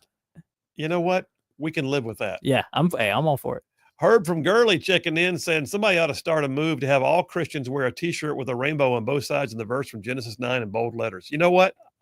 Listen, there you go. I have been saying for quite some time we want our rainbow back. Thank you very much. Genesis 9 clearly tells us that God set his bow in the clouds as a covenant between him and us. It says me and thee, but him and us. And that's, yeah. Can we please have our rainbow back?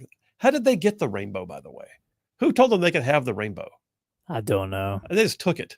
Yeah, they did. They just took it. They just walked in and snatched it up and turned it into something it was not intended to be. So, yeah, I'm for that.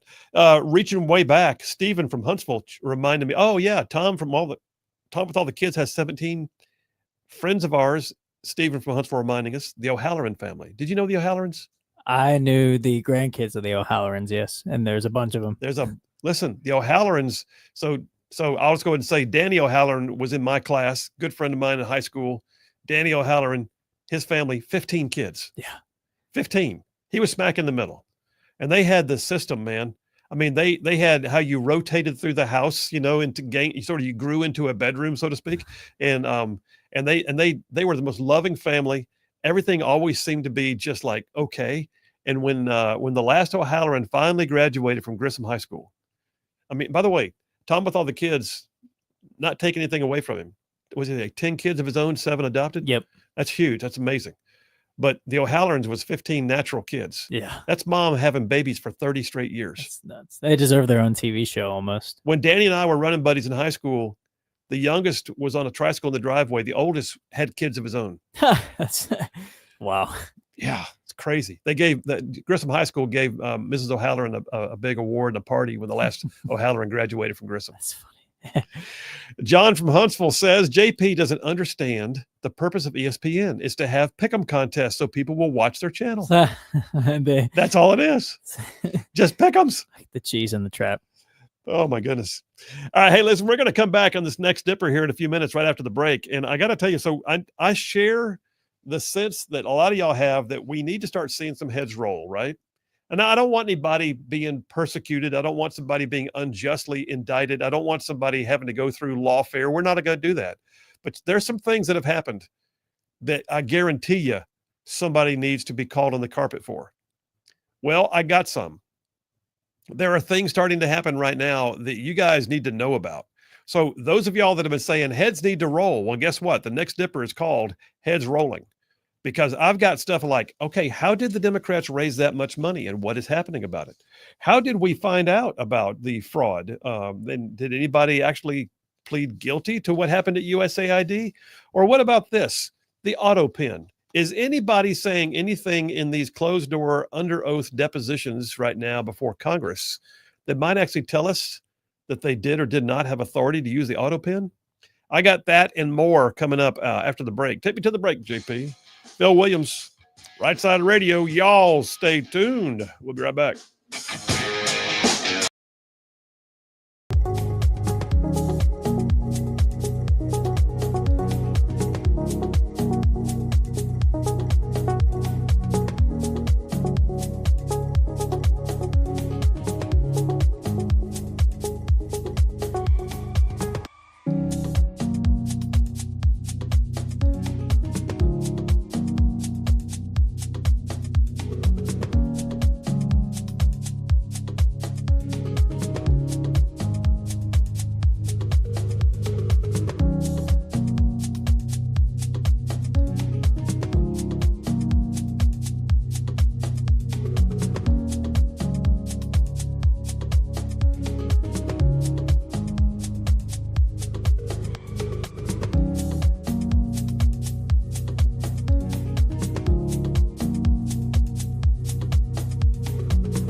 are back. Phil Williams, Rightside Radio, solid conservative, just plain right. Man, saving the world one soundbite at a time. Scott from Russellville, Alabama just checked in. He said, you mentioned watching videos to see what Dave Lee Roth would do next. He said, I went to a Van Halen concert in either Huntsville or Birmingham where David got caught up with the mic stand a roadie was trying to give him, and they had to pause the show for a few minutes because the stand hit him in the awkwards. That was not the one I was at, but I could see it happening. That would make him sing a whole different octave. A record-breaking octave. He already had some range, but Scott from Russellville, I saw Van Halen in '81 in Birmingham. It was what was the name of the album? I'm trying to think which one it was. Women and Children First, maybe. But anyway, it was a good show. Woo, Lord, it was a good show, but it was Lord. Okay, hey, listen, heads rolling. Are you like me? I know you are. Aren't you ready to say, okay, some of that crap that happened the last 4 years, somebody needs to pay. Somebody got to answer up. Somebody needs to be called out. Somebody needs to have their heads rolling. Well, I've been feeling that way for a while. Now, I'm a lawyer. I love the rule of law. I said that earlier. I spent a lot of time in the opening part of the show talking about my love for the rule of law. So I am not asking for lawfare. I am not asking for somebody to be, have their life ruined by the court system because somebody needed a scapegoat or a sacrificial lamb. We should never want that. That's what the left does. But I do believe in accountability in a big way. I believe in accountability, and I don't think there's been enough accountability yet. And I do believe it also takes time to build it, and I get that. But I'm of the mind that we're going to start seeing more and more stuff rolling out that tells us that, hey, somebody's head's about to start rolling. Here's one. This may be one flying under the radar for you right now. I don't know how many of y'all are aware of what I would call the money machines, if you will. The money machines for politics on both the national Democrat and national Republican sides are WinRed is the name of the giant machine for the Republican side, and Act Blue is the name of the giant money machine on the left, the Democrat side. Act Blue's in trouble. Act Blue is in financial disarray. Act Blue has been called out. Crazy things happened. Do you remember this? Last year, Biden dropped out of the race. Within 24 hours, suddenly Kamala Harris, through Act Blue, had raised $81 million, like overnight. $81 million. In August, they said the campaign had raised $361 million last year, bringing their total to more than $615 million. Oh, by the way, she ended $20 million in debt. So there's that. She like squandered $1 billion. But what we're learning right now is that Act Blue did not have the proper safeguards because there are laws in place about where you can't take foreign donations. You can't have the nation of Iran giving money to the candidate they really want to see get elected. All right. You can't do that. But Act Blue, I've got a piece here from the Federalist. I hold it in my calloused former paratrooper hands. Act Blue, it says, has since updated its policies rejecting donations without identification safeguards, but only after their fundraising bonanza. In other words, wow, we got to get some money in here. Take it from whoever will give it. We'll answer the mail later because we're going to win. And so once we win, ain't nobody going to ask questions. We'll be the ones in charge. Boop. They weren't the ones in charge. And now people are asking questions. So Republican lawmakers said that key players behind the Democrat Party's suspect online fundraising platform have been less than cooperative as they've been subpoenaed to come to testimony to the House. House Oversight issued subpoenas this past week to 2 Act Blue insiders who then failed to comply with the voluntary processes, or who had failed to comply with the voluntary processes. So yeah, these 2 seniors at Act Blue are having to come in and face depositions regarding allegations that their online fundraising platform, quote, accepted fraudulent donations from both domestic and foreign sources. You think? Yeah, I think we're going to find out there was all kinds of, we had some craziness in there. If you remember, there was evidence that donations were being attributed to people who said, I never gave that money.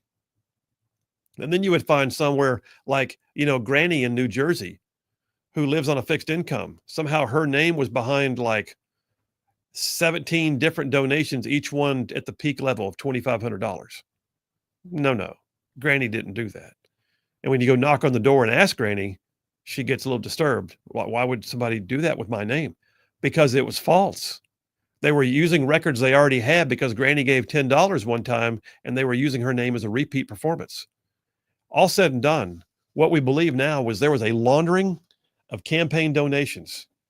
And if the Democrats had won, they knew nobody would ask the question because they'd be the ones in charge. Guess what? They didn't win.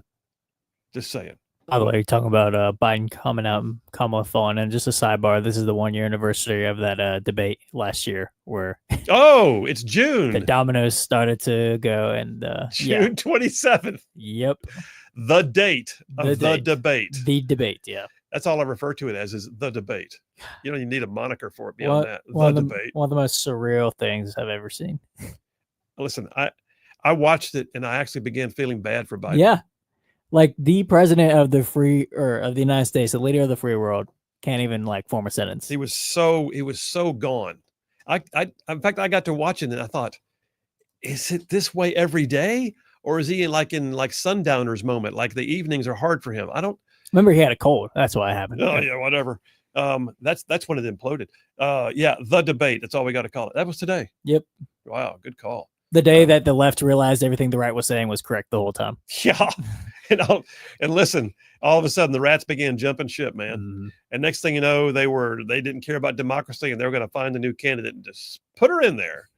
And I think I don't know this for a fact, but I think Biden supplanted their plans by just jumping out and endorsing Kamala. And they're like, oh crap. Yeah. Now what do we do? Well, Biden didn't even know he did it until like 2 days later, probably. Well, meantime, the Act Blue thing I was just talking about. Yeah. $81 million overnight. That's organic. 600. Yeah. 650 organic something. Mhm. Turds are organic too, if you know what I'm saying. Yeah. All right, listen, we're about to take a break. We come right back. I got to tell you, I got more on this stuff. Like what's about to happen with the folks that got discovered at USAID with some Doge stuff going on that rooted some things out. And then the question of the year, in my opinion, is what are we going to find out about the auto pen? Did the auto pen run the country? Is that what happened?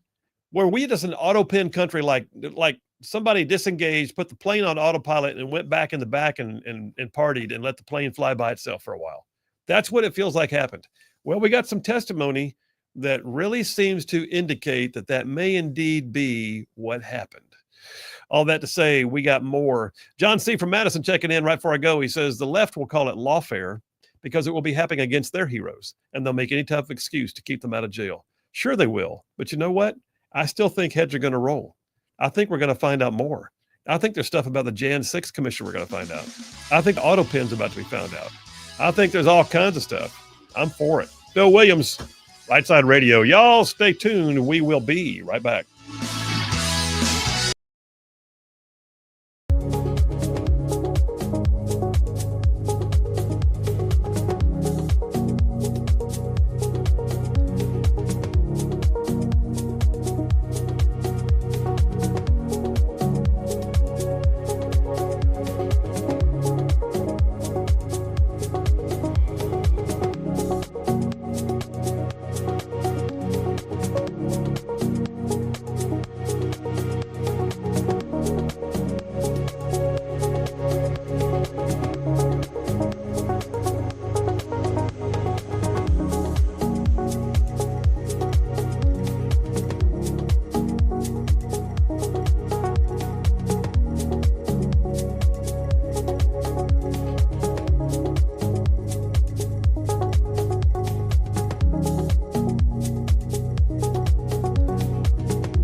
ruffians out there. You are listening to Rightside Radio, solid conservative, just plain right.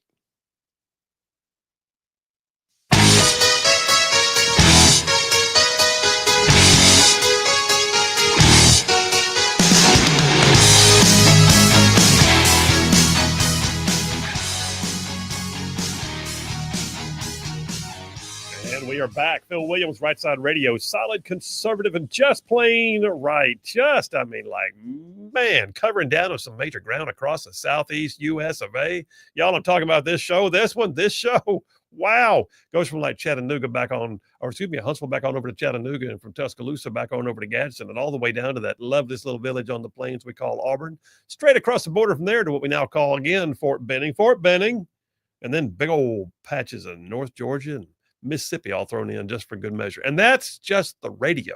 That's just all you radio people. Thank you very much. Oh, by the way, there's a bunch of y'all out there in the whole wide world going to the World Wide Web, watching us every day, live streaming the show from here in the studio. You can pick us up on Rumble or X or Facebook or our website, rightsidemedia.org. And then all y'all that podcast it too. Anyway, what I'm saying is at least 3 times a show or more, I try to point out how the various parts of our audience are appreciated. We love you guys. We appreciate you. We thank you. We could not do this without you. In fact, why would we? So thank you very much, all you Right Side Ruffians, for being a part of the show.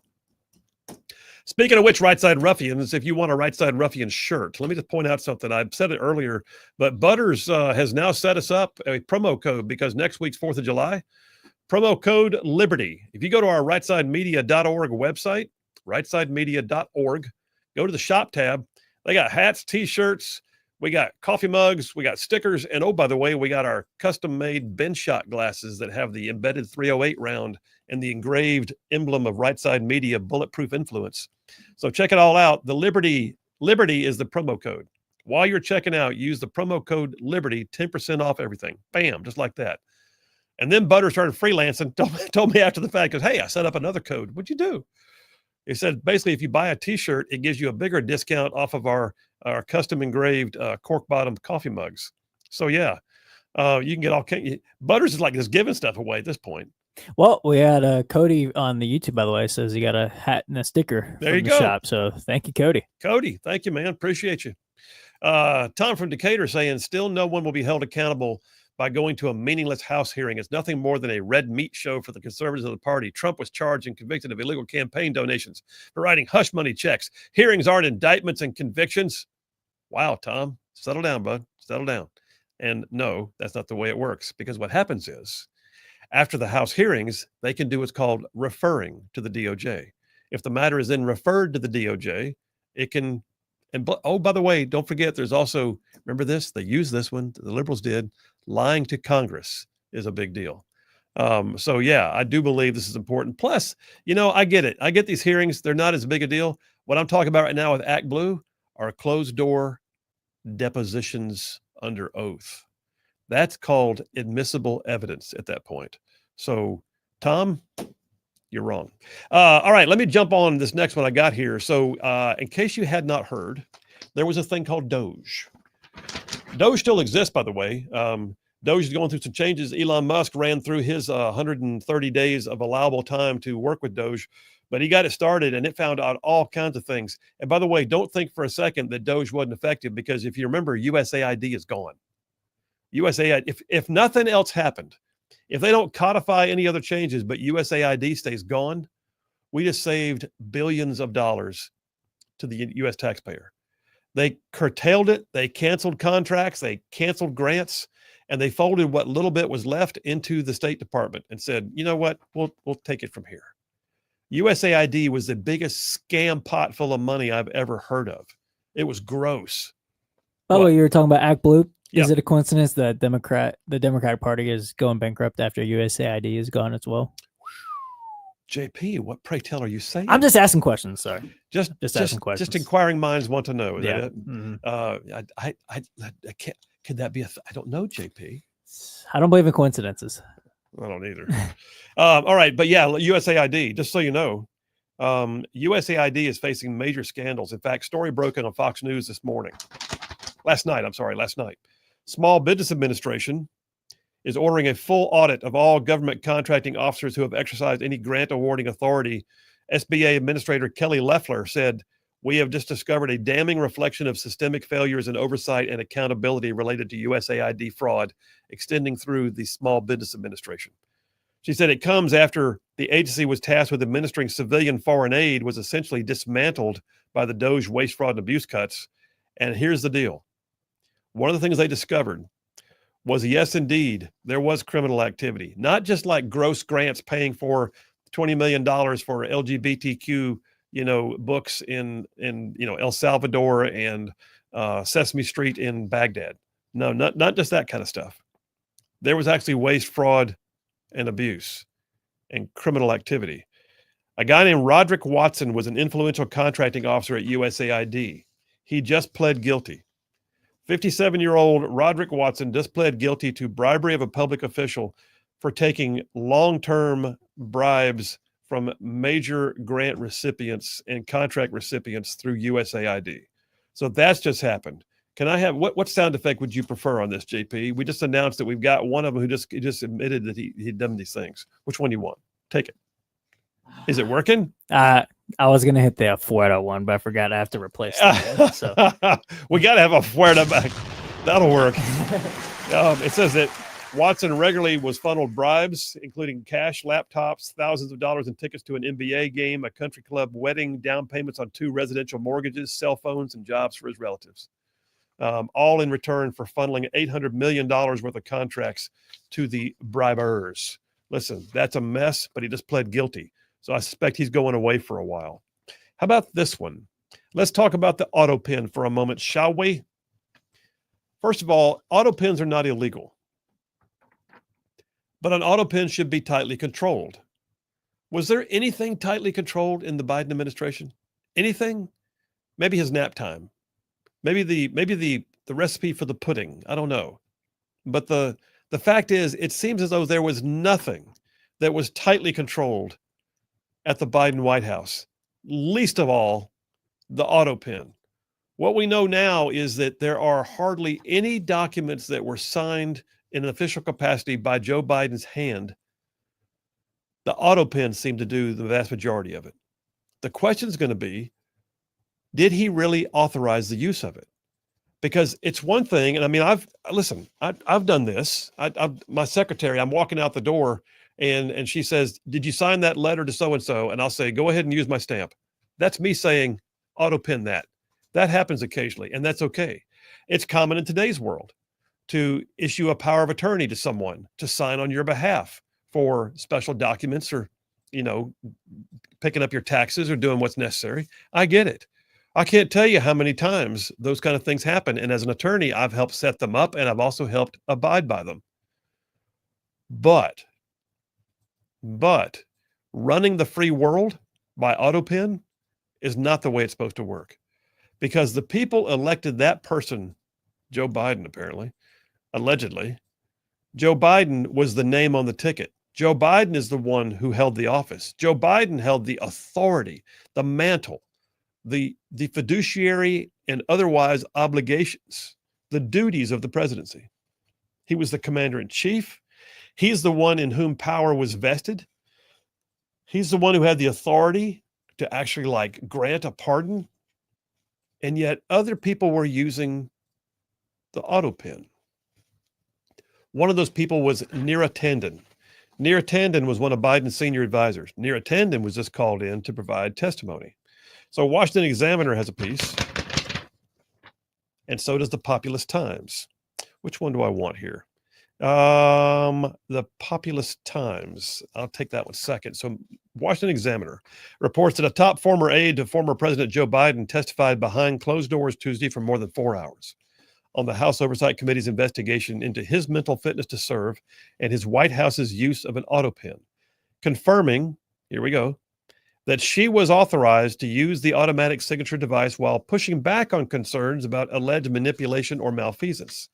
So the top takeaways from her testimony, she said she was authorized. There's that. She also confirmed that during her tenure, she oversaw the many documents that came to and from the president's desk. There's that. She noted that her role did include authorization to direct the auto pen's use. Wait a minute. She noted that her role included authorization to direct the auto pen's use. She says, quote, as a staff secretary, I was responsible for handling the flow of documents. I was also authorized to direct that auto pen signatures could be affixed to certain categories of documents. And we had a system, she said, for authorizing the use of it that I inherited from prior administrations. What she's trying to say is they did it. They did it too. And we employed that since throughout my tenure. However, dun, dun, dun. However, Tandon noted that she stopped overseeing the auto pen use after May of 2023 when she became the head of the Domestic Policy Council. And there's this. Do we have a drum roll? Do we have anything like that? We do not. Bum, bum. Okay. The Populous Times, same date, Neera Tandon, Biden's senior advisor and White House staff secretary, admitted during her testimony to the House Oversight hearing on the former president's mental decline to having control of the auto pen. She warned that the committee had identified senior White House officials. She was warned that the committee chairman, James Comer, had identified senior White House officials who were suspected of wielding it. And then there was this, the part that's not getting reported much. She said, yes, I was authorized to direct auto pen signatures. And then it was pointed out there were at least 6 times when individuals received pardons for drug-related crimes and murder via auto pen signature while Biden was not in the country. He was on vacation in the Virgin Islands, which I guess is actually U.S. territory. He's not even here. And yet the auto pen signed pardons. So what policies were in place? Do we have any record? All I know is this. We just got a confirmation of who it was in charge, and we got a confirmation of the fact that it was often used, and we got a confirmation that, yes, oh, by the way, it was used at times when he was not even in the continental United States. Heads aren't rolling on that one yet, but I suspect it's coming because sooner or later, someone's going to look around and go, oh, geez, point the finger at them, not at me. That's going to happen. So auto pen, I think that's going to be one of the biggest scandals. Listen, as that thing unwinds, the auto pen has the potential to be the biggest scandal coming out of DC's Biden administration debacle of any of it. I mean, we can look at like results-based things like what happened with, the pullout of Afghanistan. We can look at the energy sector being destroyed. We can look at the Green New Steel, and we can look at things like USAID slush funds. But when it comes to a broad-based scheme to run the country and usurp the authority of the Oval Office, I think the auto pen may very well wind up being the scandal. All right, JP, take me to the break, brother. We'll take that break. We'll come right back. Last break of the day on a Friday. You guys, wow, the weekend is here. Phil Williams, Rightside Radio. Y'all stay tuned. We'll be right back.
And we are back. Phil Williams, Rightside Radio, solid conservative, just plain right. Just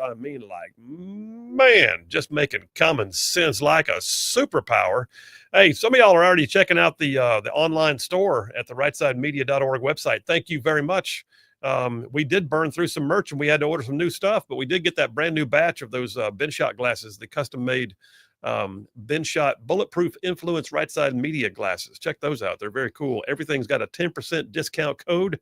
Liberty is the discount code in honor of next week's 4th of July. So it'll run for a week. Check it out while you can. Cody from Hartsel sends me something. It's a link to missionaries. It's off topic, he says, and I won't be disappointed if you choose not to read it on the air, but I already started, so why don't I finish? I want to share it with you in case, like me, you have never seen it. It's George Washington's prayer from 1752. It's a powerful prayer from a 20-year-old and just more proof that we were founded as a Christian nation. That's cool. And tell you what, hey, JP, will you do me a favor while we're sitting here? Cut and paste that and email it to me so I can check it out later. I would appreciate it. Yeah, next week when I do my monologue before we hit the road for 4th of July, I usually always dive into stuff like that. So I'm going to check that out. Cody, thank you very much. Appreciate it. I think my favorite portrait is the prayer at Valley Forge of George Washington. Yes, like, absolutely. Just total nonsense that we weren't a Christian nation. No, not only were we were founded as. Yep. David from Taft, Tennessee says, I think the Democratic Party was hoping that Biden would croak while in office and Kamala would be a shoo-in. Listen, whatever happened to him being diagnosed with cancer? That just dawned on me. Remember that? Just like recently? Mm-hmm. Yep. Oh, hey, he's got stage 4 prostate cancer, which, we just found out about. He's got the best medical care in the world as a president. And suddenly, oh, by the way, he's stage 4. There's a lot of people that believe that what was really happening was they were doing all they could, knowing that Kamala couldn't win. They were doing all they could to get him through the election so that he could then announce his cancer and step down and she would walk into the presidency. Yep. Did not work. Who would have been the vice president if that happened? I don't know that I've ever seen that. What happens? Wouldn't it be the Speaker of the House? No, I think, you know what? I need to look into that because the only one I can think of is in modern history is Nixon. Nixon resigned. Gerald Ford took the office. How did we pick who was going to be? Was that Spiro Agnew? I think it was Spiro Agnew that took. It may just be the new president picks. But I would think since the Speaker of the House is third in line that he would they would just be promoted to. Well, that's VP. in a crisis, but I don't know if that means long term. Okay. I just found something I've got to study about American politics. Are you looking it up right now? Oh, I'm looking up who Gerald Ford's VP was. I think it was Spiro Agnew, but I'm not positive. It was Nelson Rockefeller. Oh, it was Rockefeller. And was he selected? Is that the way it worked? Yeah, Ford nominated Rockefeller, the leader of the party's liberal ring, for vice presidency. So I guess they get to choose. Huh. Interesting. Brand new texter in the line that, it's not a brand new. It's the guy. It's the one who never gives us their name. You got to tell us who you are and where you're from. Otherwise, I'm going to give you a name. He says, it seems to me the politicization of the rainbow started with the adulterer Jesse Jackson's Rainbow Coalition. Could the current groups be descendants of that organization? I don't think so. That was entirely race-based. The Rainbow Coalition was allegedly a civil rights organization. Take that for what it's worth. But no, but I'll tell you what, though, the left always tries to co-opt that, which is good. And they grabbed hold of the rainbow and just ran with it, apparently. And we need to take it back. By the way, tell us who you are, or I'm going to give you a name. And you may not want the name that I give you. I have not, by the way, speaking of which, I have not seen Shag Nasty the Atheist taken in a while. Yeah, I've noticed that. Shag Nasty the Atheist, where are you? John from Huntsville got the grades in. I'll get him here momentarily. Tom from Decatur says, looks like they've identified the leaker in the Iranian bombing report. Oh, said, I wonder if he'll be prosecuted. He worked on the Secretary of Defense's staff. Well, you know what? He should be prosecuted. Oh, jeez. And that's going to be a thing. What you got? Well, I'm just saying, oh, jeez. We had the Signal Gate and now the I don't know. The SecDef staff is the one that's causing issues. I'm not saying it's XS fault, but obviously we have a. Well, the other one was the NSA staff. The other one was the National Security Advisor staff. But we'll see. Speaking of which, has he been confirmed yet to be the UN ambassador? Or is that still dangling out there? Who? Waltz? Yeah. I have not seen anything though. Kind of gone dark. Yeah, it's weird.